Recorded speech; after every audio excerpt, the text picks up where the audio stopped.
Se avecina una recesión. ¿Por qué el mundo está comprando oro como si no hubiera un mañana? ¿Por qué el oro en el mercado de futuro está más caro que en el mercado spot? ¿Por qué Trump y Mox quieren certificar si hay oro en el fuerte Knox? Si quieres entender cómo el oro es la clave para entender si tendremos una recesión o una alt-season, quédate con nosotros.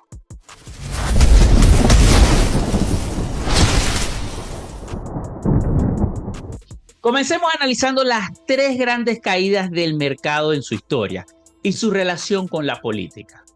Comencemos hablando del mercado de valores de los Estados Unidos, que es una especie de termómetro global para estimar la salud económica mundial.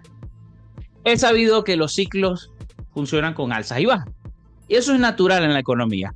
Pero hay situaciones en las que de pronto, ¡bam!, se produce un crash que se recuerda durante décadas. En la historia se señalan tres grandes momentos históricos que comparten factores comunes: 1928, 1973 y 2008. ¿Te suenan?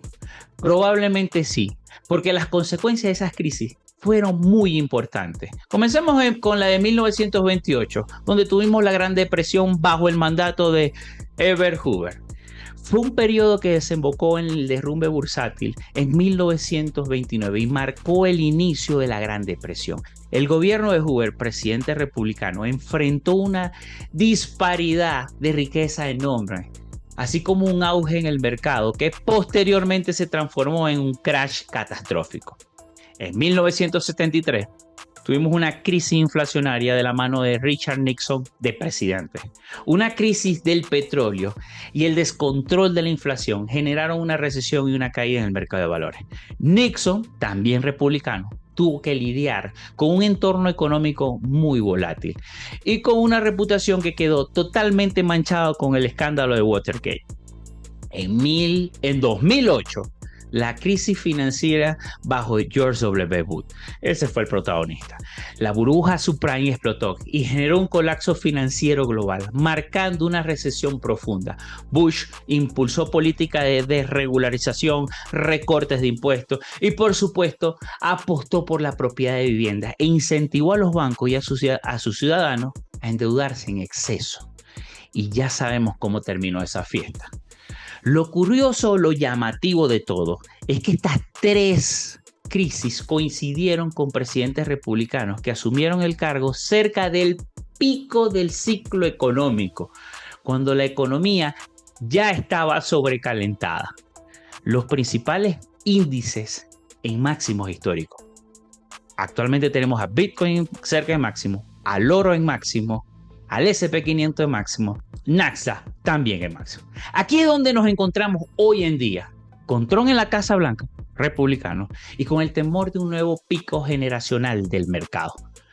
¿Por qué ahora, según ciertos análisis, Trump está en la Casa Blanca después de un periodo alcista en el mercado que fue bastante sólido? Esto podría encajar con la idea de que al finalizar un ciclo económico expansivo, la burbuja en cualquier momento puede estallar. Y no se trata únicamente de un tema político, sino de algo mucho más estructural, sin olvidar que la Reserva Federal y sus políticas monetarias juegan un papel gigantesco durante todo este escenario.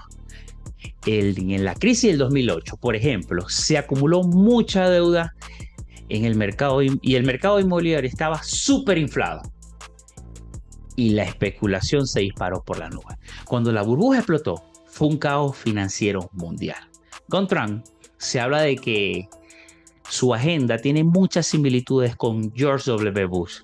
Desregulación, recortes de impuestos, estímulos en procrecimiento. Esto no necesariamente es malo, porque sí incentiva a la economía, a la inversión y obviamente al consumo. Sin embargo, es cierto que puede generar un nuevo frenesí de especulación si no se manejan bien los riesgos. ¿Y cuál es el estatus del mercado actualmente?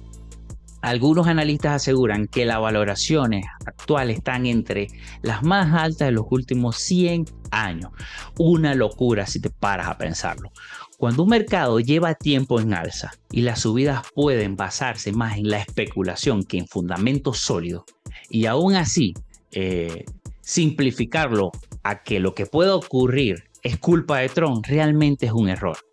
Aquí debemos tener en cuenta que la Reserva Federal, con sus políticas monetarias laxas, pueden incentivar al crecimiento económico, pero cuando se aprieta el cinturón, la economía se contrae.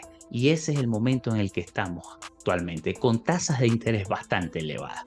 Los ciclos económicos deben seguir su curso natural, pero bajo la economía keynesiana, que es la que actualmente tenemos, ese curso natural no existe. Por eso se generan los cracks, ya que la economía no aguanta una intervención más. Mientras más intervención tenga la economía, más se alarga el enfrentar los problemas y estos se acumulan y profundiza el efecto destructivo de un potencial crash. Tenemos la curva de rendimiento invertida, tenemos la tasa de desempleo mínimo. La prolongación artificial se ha generado con expansión cuantitativa. Todo sugiere que podríamos estar cerca del final del ciclo. Y sí, casualmente coincide con la administración Trump. Y si ocurre el crash, ¿quién realmente se lleva la culpa? Probablemente el presidente de turno, que es Trump. Con respecto a Bitcoin, seguimos dentro de la fase de distribución de Wyckoff.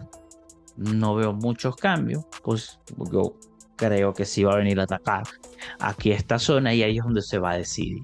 Si las grandes market makers, los proveedores de liquidez, quieren que se vulnere ese soporte, ya sabemos que vamos a estar llegando cercano a los 80, 75K, con un movimiento bastante agresivo donde limpie todo el mercado. Pero puede ser que lleguemos aquí, lateralicemos, le den soporte, ellos entren aquí para luego subir. Todo va a depender de si ellos creen que esto sería muy doloroso para el mercado, porque al fin y al cabo sí necesitan al retail para el futuro. Ellos necesitan sacar el dinero al retail que entre tarde. Bueno, básicamente esa era toda la información que les tenía para el día de hoy.